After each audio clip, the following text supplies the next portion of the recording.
आइए हम बात करते हैं कि 18th लोकसभा के सदस्य जो अब चुन के आए हैं, जिनको 24 जून 25 जून को शपथ दिलाया गया, तो इन सदस्यों के ऊपर दल बदल कानून एंटी डिफेक्शन लॉ किस दिन से लागू हुआ? क्या 24 से हुआ, 25 से हुआ या पहले हो गया?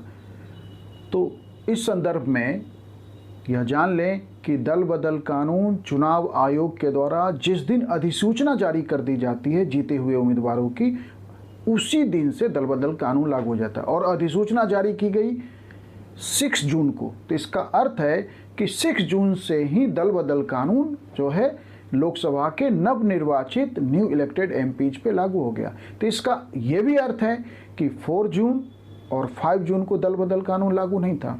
तो यदि जीतने के बाद यदि 4 जून को या 5 जून को, 4 या 5 जून को यदि किसी एमपी ने अपनी पार्टी लॉयलिटी बदल ली, तो क्या जो है वो दल बदल कानून के तहत कार्रवाई होगा? तो इस संदर्भ में दल बदल कानून में कुछ स्पष्टीकरण नहीं है, तो इसका अर्थ है कि वह जो है 6 जून से लागू हुआ। और यदि वो 4 और 5 जून को यदि किसी एमपी ने अपनी जो है लॉयलिटी बदल ली है, दल बदल लिया है, तो वो दल बदल कानून के अंतर्गत जो है उस पर किसी तरह की कार्रवाई नहीं की जा सकती। ये दल बदल कानून में बहुत बड़ी कमी है, और ख़ासकर वैसे समय में जब इस बार चुनाव हुआ और हमने देखा कि जनता ने किसी दल को बहुमत नहीं दिया, तो इसका अर्थ है कि यदि सरकार चाहती तो उन 2 दिनों में जो है 20-30 एमपी मैनेज किया जा सकता था, और सरकार शायद करती भी यदि उसे लगता कि जो है कुछ दलों का समर्थन नहीं मिलेगा। तो यह जो दल बदल कानून है ये आया कब से?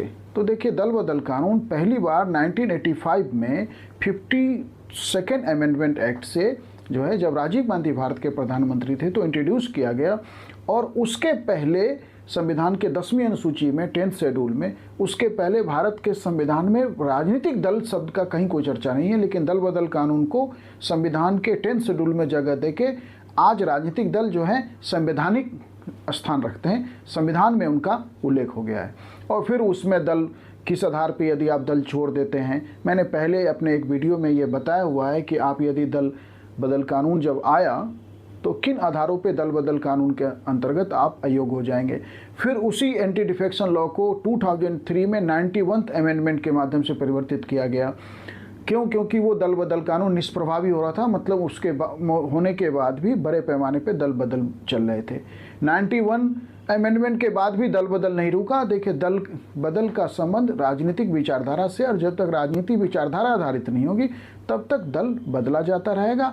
आप इस कानून को फिर चाहे और बदल लें।